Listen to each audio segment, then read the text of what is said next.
Everyone welcome to job guide YouTube channel. তো আজি আপোনালোকৰ মাজলৈ মই আৰু কেইটামান কুৱেশ্যন আনচাৰ লৈ আহিছোঁ।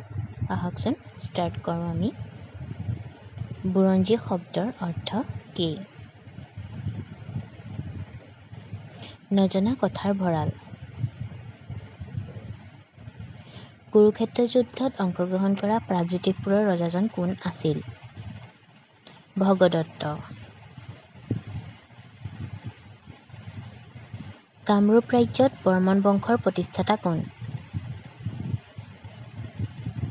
পুষ্যবৰ্মন। অসমৰ ৰাজধানী কেতিয়া শ্বিলঙৰ পৰা দিছপুৰলৈ স্থানান্তৰিত কৰা হয়? 1974 চনত। কোন চনত অসম আন্দোলন আৰম্ভ হৈছিল? 1979 চনত।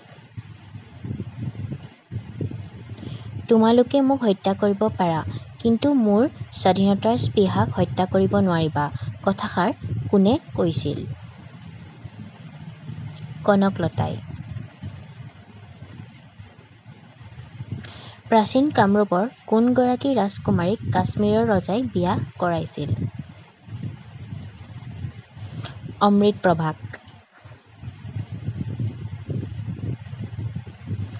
অসম আৰু তিব্বতৰ মাজৰ বাণিজ্যিক পথ কোনে মুকলি কৰিছিল? ৰুদ্ৰসিংহই 1703 চনত। ব্ৰহ্মপুত্ৰ নদীক কোন তিনিটা নদীৰ সংগমস্থল বুলি কোৱা হয়? দিহিং, দিবং আৰু লুইত নৈ। মোগলসকলে কেইবাৰ অসম আক্ৰমণ কৰিছিল? 18 বাৰ।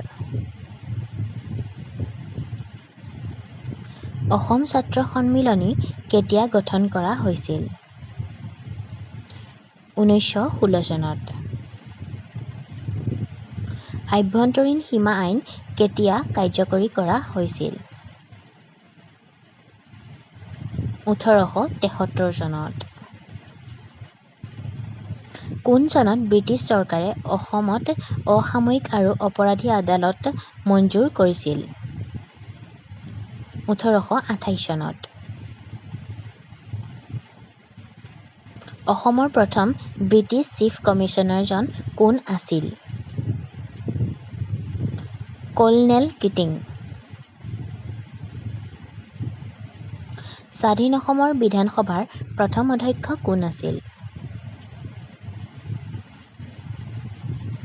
হৰেশ্বৰ গোস্বামী। অসম মন্ত্ৰী পৰিষদৰ সদস্যপদ লাভ কৰা প্ৰথমগৰাকী মহিলা কোন আছিল? শ্ৰীমতী পদ্মকুমাৰী গোহাঁই। অসমত কেতিয়া পঞ্চায়তী ৰাজ আৰম্ভ হয়?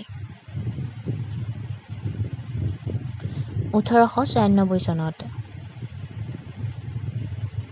কেতিয়া চিলাৰায় মৃত্যু হৈছিল? 1575 চনত। অসমত কেতিয়া ভাষা আন্দোলন আৰম্ভ হৈছিল? 1960 চনত। কেতিয়া মোগলসকলে কোচ ৰাজ্য আক্ৰমণ কৰিছিল?